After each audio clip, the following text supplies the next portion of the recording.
स्नेह राम राम श्रीराम जय गोमाता। तर ताईमाईंसाठी खूप महत्त्वाचा आजचा व्हिडिओ ठरणार आहे। तव्याविषयी व्हिडिओ आहे जो तुम्हाला अमिरी गरिबी श्रीमंती दरिद्री देऊ शकतो, सुखदुःख देऊ शकतो। छोटीशी गोष्ट आहे परंतु तिला समजून घेणं महत्त्वाचं आहे। तवा जो असतो कुणी पालथा ठेवतं, कुणी उपडा ठेवतं म्हणजे सुईचा, कुणी उभा ठेवतं। खरं तर काम झालं की त्याला लगेचच धुवून जसा आपण ठेवतो चुल्यावर गॅसवर तसाच ठेवला पाहिजे आडवा। उभा ठेवल्याने अवश्य दरिद्री येते, कारण तव्यामध्ये नागाचं स्वरूप मानलं गेलं आहे। तवा हा नागाचं प्रतीक आहे आणि नाग काय करतो माहिती आहे? धनसंपत्तीचा रक्षण करता नागच आहे।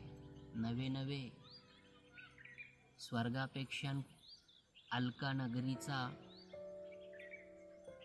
कुबेर भगवंतापेक्षाही धन पाताळामध्ये नाग देवता नागलोक जे आहेत तिथे धनसंपत्ती खूप जास्त प्रमाणात आहे। त्याचं कारण आहे धनसंपत्तीचे रक्षक नागदेवताच आहे। म्हणून तर नागपंचमी ही नागांची तिथी असल्याने त्या दिवशी तवा सुद्धा चुल्यावर ठेवत नाही, कारण लोखंडी तव्यामध्ये किंवा तव्याचं स्वरूप नागांचं असल्याने नागांना प्रचंड भीती असते अग्नीची, आणि म्हणून ती विशेष तिथी असल्याने अग्नीवर तवा ठेवत नसतात, अन्यथा सर्पदोष लागतो, सर्पभय वाढतं, सर्पशाप लागतो, धनहानी होते।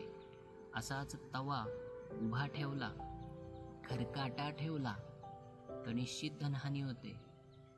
सुख शांती आनंद आणि विशेषतः दरिद्री घालवायची असेल, लवकरात लवकर धनवृद्धीचा अनुभव घ्यायचा असेल तर काम झालं की तवा घासून तो आडवा जसा आपण ठेवतो तसाच ठेवला पाहिजे। मग बाजूला ठेवा की शेगडीवर गॅसवर ठेवा, ती तुमची इच्छा।